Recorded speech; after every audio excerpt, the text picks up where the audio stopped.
Hej Frederik. Hej Frederik. Her kommer så en julehilsen fra din far og jeg. Det bliver lidt underligt at skulle holde jul her i Danmark uden dig. Men vi glæder os, for vi skal ned til farmor. Og så håber vi, at du får en rigtig dejlig juleaften hos din nye værtsfamilie og en dejlig 25. december, hvor I skal pakke gaver op. Og så vil jeg egentlig bare gerne ønske dig en rigtig glædelig jul.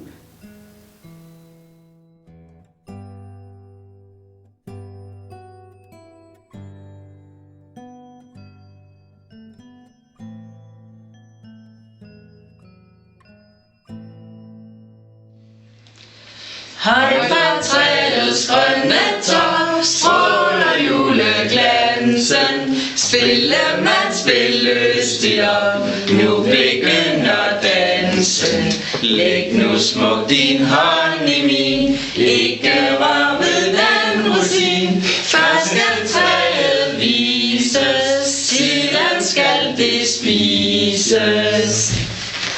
Børn, nu er jeg blevet træt, og I får ej mere.